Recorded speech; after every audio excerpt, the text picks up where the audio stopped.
Les FARDC ont infligé une bonne correction aux rebelles sur le terrain des affrontements.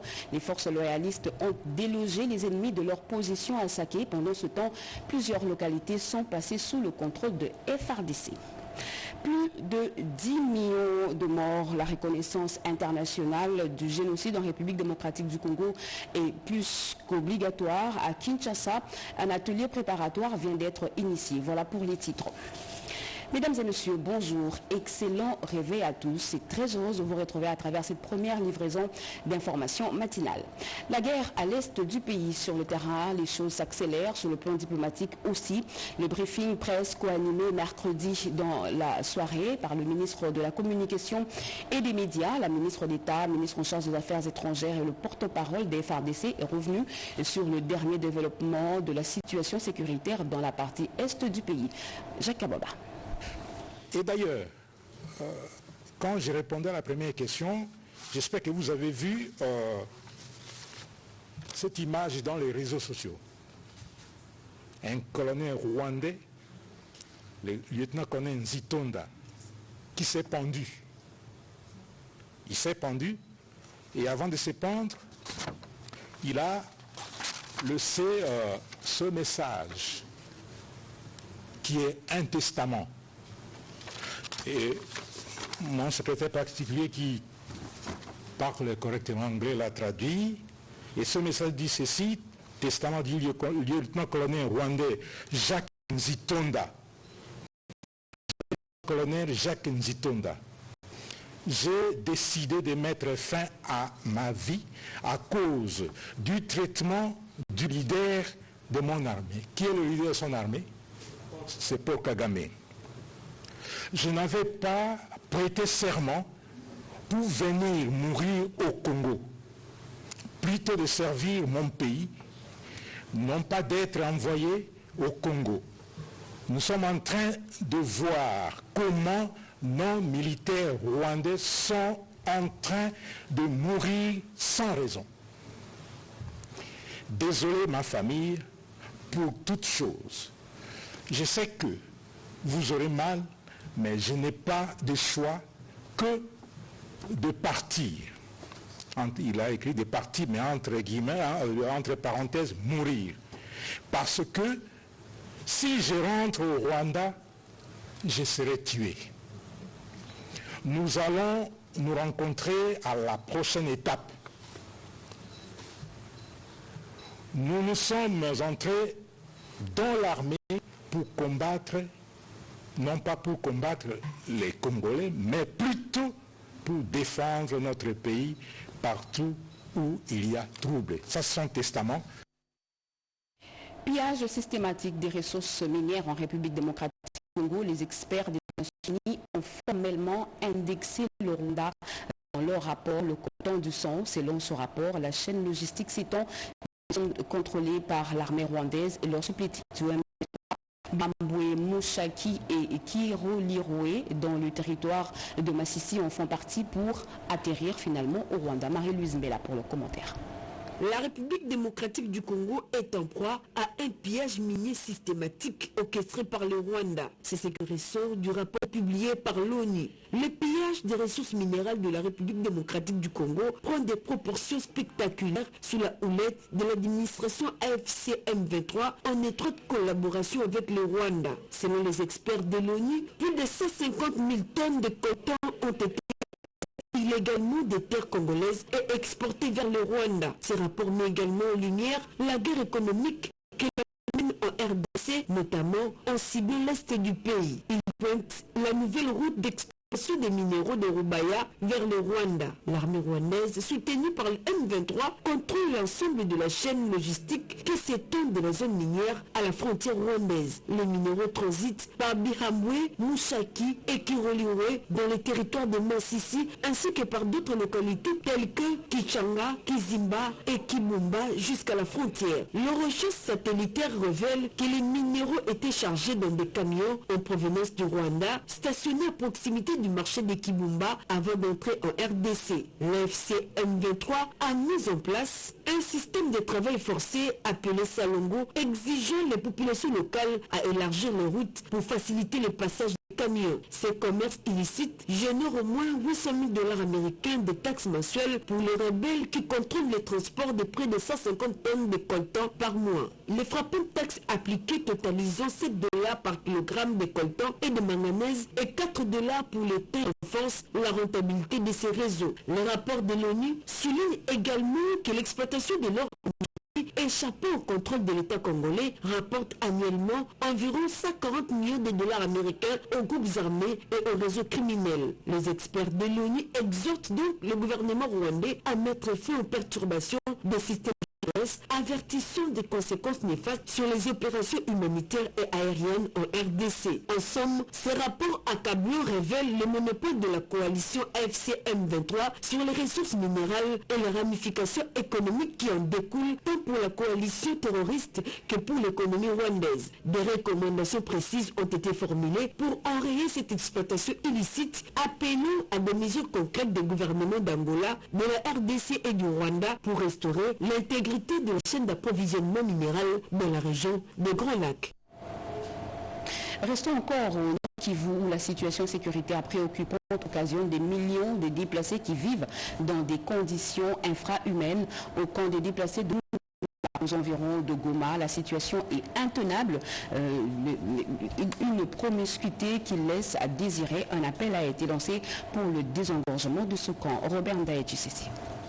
En tournée de solidarité dans la ville de Goma, les Maman Molende ne restent pas muettes face à l'agression de la RDC par le Rwanda sauveur du supplétif M23. En pleurs, drapeau de la RDC à main, symbole de l'unité, le regard tourné vers le ciel pour implorer la miséricorde. Sur invoquer mon simili et pris, les Maman Molende et la 37e KDC ont prié avec les déplacés du camp Mugunga, site Amour, pour le retour de la paix à l'Est.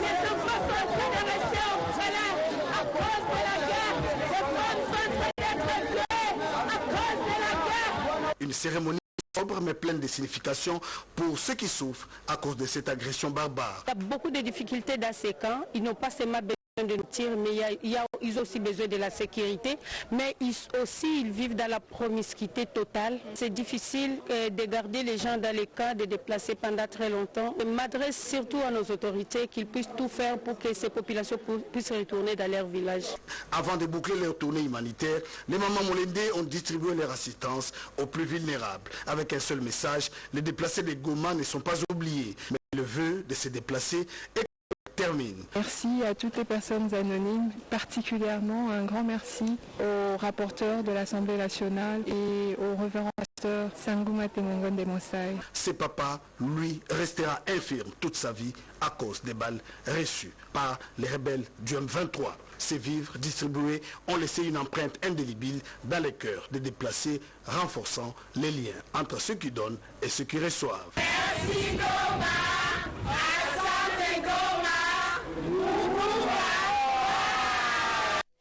Les nouvelles du front, les FARDC consolident leur position face aux attaques répétées de l'armée rwandaise à travers le M23.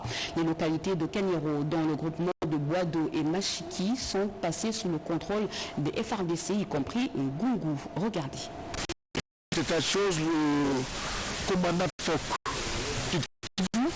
et le commandant Fok Nord qui ont compris qu'il fallait mettre tout de suite, il fallait faire une planification pour riposter, n'est-ce pas, aux incessantes attaques et violations du cessez-le-feu par l'ennemi. Et raison pour laquelle les forces armées de la République démocratique du Congo ont récupéré Ngungu et repoussé l'ennemi et sécuriser notre population qui rentre déjà en Ngungu comme vous venez de le constater. Ben, la situation est telle que les forces armées de la République démocratique du Congo, appuyées par le Ouazalendo, continuent à repousser l'ennemi en profondeur, de manière à ce que notre population soit vraiment protégée. Et c'est le travail que les forces armées de la République démocratique du Congo est en train de faire au moment où je suis en train de parler avec vous. Nous observons les cessez-le-feu comme voulu par la hiérarchie. Mais il s'est fait que nous ne pouvons pas. Les forces armées de la République démocratique du Congo ne peuvent pas admettre que les tirs aveugles de l'armée rwandaise et ses alliés fassent du mal aux déplacés et à notre population. Et donc, l'opération Caterpillar 2, planifiée par le commandant Tafok Nord Kivu, et le commandant Tafok Sud Kivu a pour mission de riposter à toutes les violations du cessez-le-feu par l'armée rwandaise et ses multiples alliés. Ben, la population de Gungu, qu'elle se mette à l'abri, son armée accompagnée par les volontaires pour la défense de la patrie sont en train de faire tout pour que la situation redevienne calme. Au moment où je vous parle, que notre population sache que son armée est en train de repousser encore l'ennemi en profondeur, de manière à ce que la population de Ngungu retrouve pleinement sa quiétude. La collaboration entre les différents corps de l'armée doit rester de mise afin de susciter la performance des unités. C'est par ces mots que le vice-premier ministre, ministre de la Défense nationale et ancien combattant Guy Kabombo Modianvita a reçu les officiers du haut commandement des FARDC récemment nommés, avec qui il a brossé la situation sécuritaire sur toute l'étendue du territoire national. Je reste au Foundi. C'est une longue séance de travail qui intervient après la réunion du Haut Conseil de défense présidée par le chef de l'État Félix-Antoine Tshisekedi Tshilombo. Le vice-premier ministre, ministre de la Défense nationale et des anciens combattants Guy Kabombo Modianvita a reçu ce vendredi dans son cabinet de travail la délégation des officiers du Haut commandement des FARDC récemment nommé, conduite par le nouveau chef MG, le lieutenant général Jules Banzamou Lamboué. Ils ont brossé froidement les questions liées à la situation sécuritaire sur toute l'étendue du territoire national. Un tour d'horizon des actions prioritaires a été mené et les perspectives pour la montée effective en puissance des FARDC, vision chère au commandant suprême, le chef de l'État Félix-Antoine Tshisekedi Tshilombo. Le Front de la Défense nationale a invité ses hôtes à renforcer la collaboration avec les différents corps de l'armée et à susciter la performance des unités. Guy Kabombo Modianvita leur a rassuré qu'il ne ménagera aucun effort pour la mise en condition des FARDC en vue de leur efficacité à tous les niveaux. La ministre des Affaires sociales Aziza Mounana a échangé avec le gouverneur du Sud Kivu, le vice-gouverneur et les députés provinciaux en toile de fond, la spoliation des maisons de l'État. Regardez. Après avoir eu un échange fructueux avec le gouverneur de province Jean-Jacques Porossi, dont la recherche des solutions aux problèmes des spoliations, Nathalie Aziza Mounana a d'inviter le vice-gouverneur du Sud Kivu, maître Jean-Jacques Erakano, le président de l'Assemblée provinciale Feston Kabeza et les députés provinciaux du Sud Kivu afin de les écouter tour à tour. Il s'agit concrètement de s'enquérir de la situation des maisons de l'État spoliées. En tant que député, nous sommes en train de jouer un rôle. Nous avons mis sur pied une commission d'enquête et nous fustigeons l'action de spoliation. Nous pensons que l'État devrait récupérer ces maisons, mais il y a aussi un aspect humanitaire. À l'issue de leurs échanges, un rapport détaillé a été remis à Nathalie Aziza Mounana qui promet de suivre les dossiers cas par cas. Ça fait 3 jours déjà que je suis là. Il était question que je puisse écouter les autorités établies, donc les élus du peuple qui sont les provinciaux. J'ai eu hier un entretien avec le président de l'Assemblée provinciale. Je vais traiter cas par cas. Il y a beaucoup de maisons, il y a des gens qui ont construit des immeubles qui sont vraiment modernes. Ce sont des remises en question pour la beauté de la ville. Ils ont investi, mais malhonnêtement, ils ne devaient pas construire. Il était de mon devoir d'écouter aussi cette commission qui a été saisie pour leur enquête. Mais aujourd'hui, j'ai l'information qui vient des députés et je vais m'appuyer sur leur rapport comme sous-bassement pour m'aider à prendre une bonne décision. Vous êtes des députés provinciaux, faites quelque chose pour le développement de la province du Sud Kivu. La recommandation de Nathalie Aziza Mounana aux députés provinciaux du Sud Kivu. À la même veine, la jeunesse de l'UDPS Sud Kivu a profité de l'occasion pour venir présenter ses civilités à la ministre des Affaires sociales et Action humanitaire, Nathalie Aziza Mounana, et la féliciter pour toutes les actions menées dans qu'elle est à la tête de ce ministère. Dit à l'entame de ce journal, plus de 10 millions de est faite pour une reconnaissance internationale du génocide en République démocratique du Congo. À Kinshasa, un atelier préparatoire par la Commission interministérielle des victimes et d'appui aux réformes et le Fonds national pour la préparation des victimes.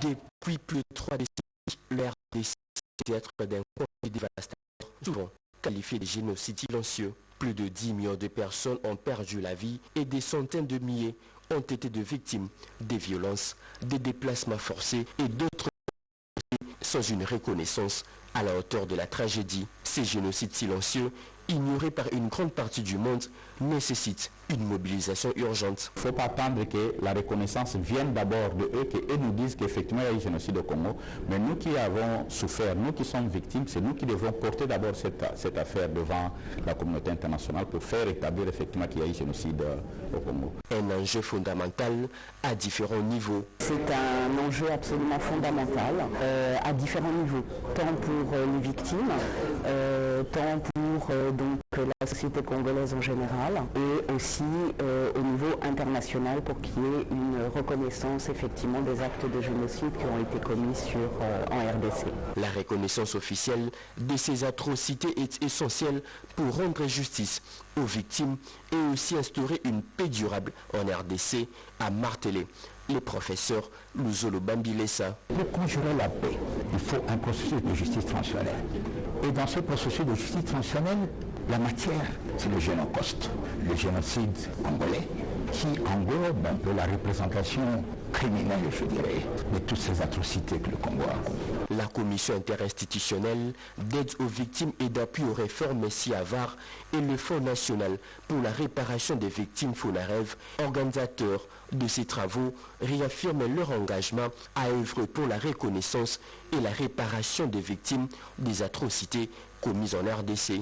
Ensemble, ils appellent aussi à une mobilisation collective pour soutenir cette initiative cruciale.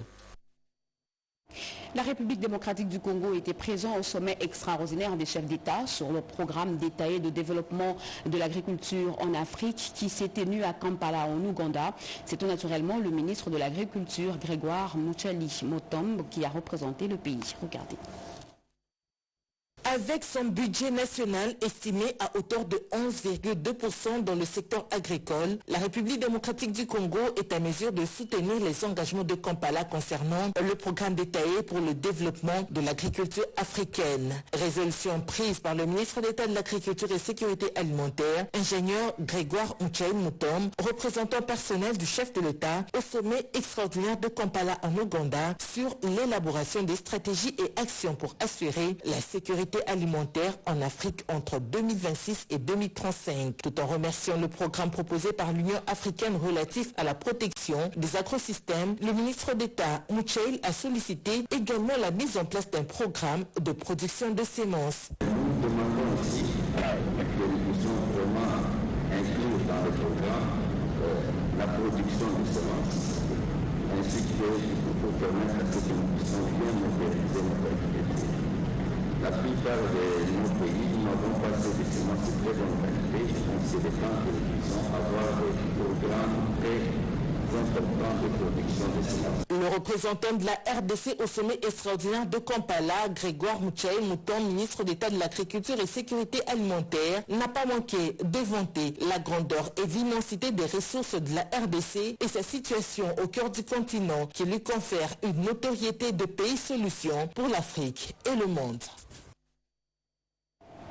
Revenons au pays où la toute première réunion de la Troïka politique de l'année a eu lieu sous la présidence du ministre d'État, ministre du Budget, Aimé Boji-Songara. On fait le point avec Sylvie Moyembo. Selon le coordonnateur du comité technique des réformes, M. Félicien Moulenda, cette rencontre inaugurale a évalué les performances réalisées en 2024, année marquée par une stabilité remarquable de l'inflation et du taux de change. Ces résultats positifs, fruits d'une coordination efficace des politiques monétaires et budgétaires, ont également permis de préserver le pouvoir d'achat des citoyens, conformément aux orientations du président de la République. Cette réunion, présidée par le ministre d'État en charge du budget, Aimé Boji-Songara, a mis en lumière l'accord historique conclu avec le Fonds monétaire international portant sur un financement de près de 3 milliards de dollars américains, une première dans l'histoire de la RDC. Les discussions ont porté sur le calendrier de la première revue de cet accord couvrant la période de janvier à juin 2025. Le gros concerne la gestion des finances publiques, où on doit gérer, par exemple, la situation de dépenses en urgence, essayer de déployer les comptables publics dans les ministères pilotes pour la déconcentration de l'ordonnancement Et du côté de la Banque centrale, elle doit également définir sa politique d'intervention sur le marché. Ces engagements visent à garantir le succès de cette première revue et à maintenir une gestion budgétaire et monétaire rigoureuse. Selon M. Félicien Mulenda, l'objectif est de prolonger la dynamique positive de 2024 tout en consolidant les bases d'une stabilité économique durable essentielle pour améliorer les conditions de vie de la population. Les membres de la Troïka se sont échangé le vœu pour la nouvelle année qu'ils veulent mieux que 2024. Baisse de prix de produits de grande consommation sur le marché. Pour les uns, c'est à peine croyable et pour les autres, ils évoquent le prix à géométrie variable. Chimène Dondo. Sous l'impulsion du chef de l'État, Félix-Antoine Tshisekedi Tshilombo, avec la coordination de la première ministre Judith Suminwa Tuluka, du vice-premier ministre, ministre de l'économie nationale, Daniel Mukoko Samba, les prix des denrées alimentaires et autres produits de première nécessité connaissent une baisse sur le marché. Cette réalité est visible à la chambre froide GMK Frozen au quartier Kingabwa dans la commune de Limete qui attire les mondes. Et premièrement, je veux dire merci au président de la République, parce que GMK, il est les premières sociétés qui ont baissé le prix des vivres frais. Le M, le S, le BSS, le SBS, vraiment les prix sont vraiment abordables. Cette baisse des prix a permis aux acheteurs clients de ces différentes chambres froides de bien passer le fête de Nouvel An 2025 à de bonnes conditions. Je remercie d'abord le chef de l'État, le président Fatih Neto.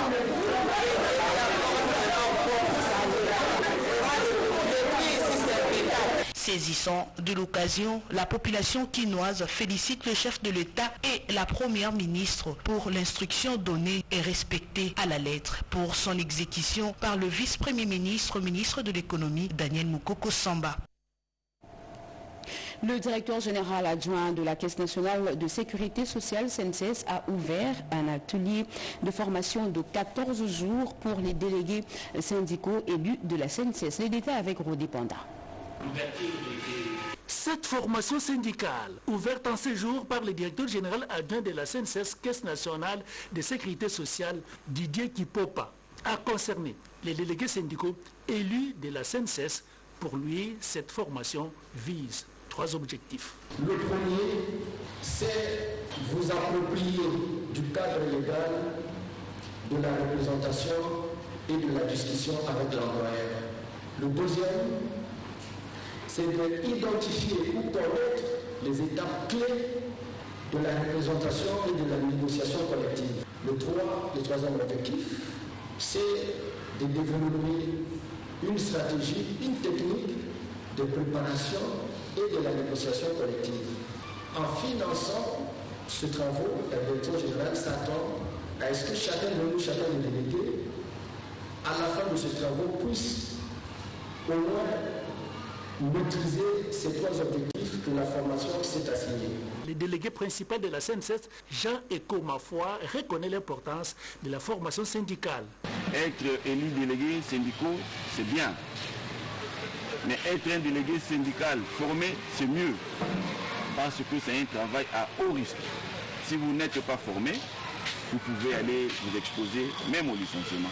Les délégués syndicaux ne défendent pas seulement les intérêts des travailleurs. Nous devons défendre les travailleurs et les intérêts de notre entreprise. Fidel Kiyangi, formateur, s'est réjoui de cette formation syndicale car sans formation syndicale, les délégués syndicaux sont dangereux.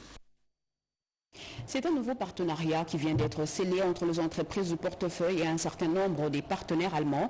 L'objectif est d'attirer plus d'investisseurs en République démocratique du Congo. Yolande Voka.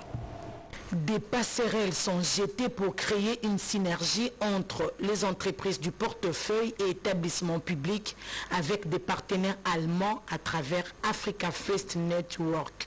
Pour nouer ces New Deal, les 2 parties mettant à profit la mobilisation des investisseurs ont réfléchi autour de projets bancables. Après que le chef de l'État ait eu l'amabilité de recevoir le DG du Africa First Network l'année passée, un premier dialogue, on va dire, entre moi avec l'appui de la NEP et de l'ACTED, ainsi que les représentants des entreprises publiques. afin que je puisse récolter leurs informations en ce qui concerne le besoin en matière de financement de leur projet et ensuite transmettre cela au Africa Force Network en Allemagne. L'Africa Force Network n'a pas cité de limite pour ce qui est du financement à apporter.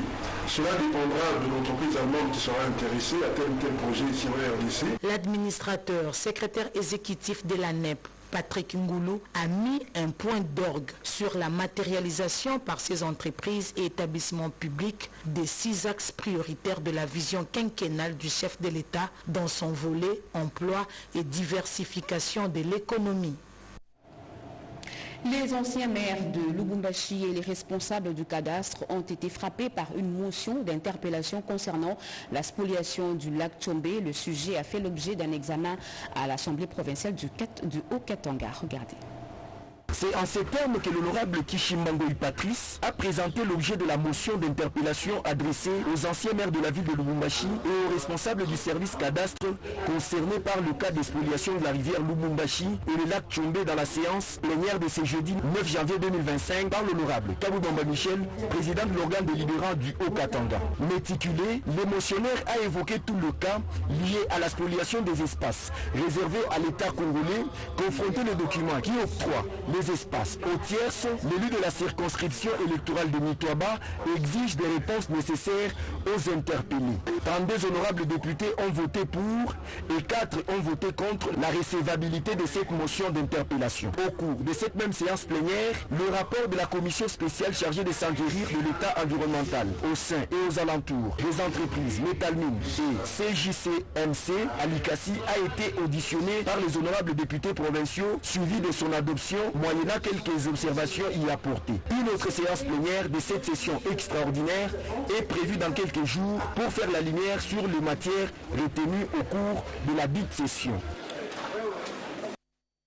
Fin de ce journal, mesdames et messieurs, merci de l'avoir suivi. Ce journal a été réalisé par Papingina Maou, Mamita Bangoulou. La partie technique a été assurée par Joseph Nzenzo. Papi Vouele, Papi Tumba, Guy Seka était derrière la caméra.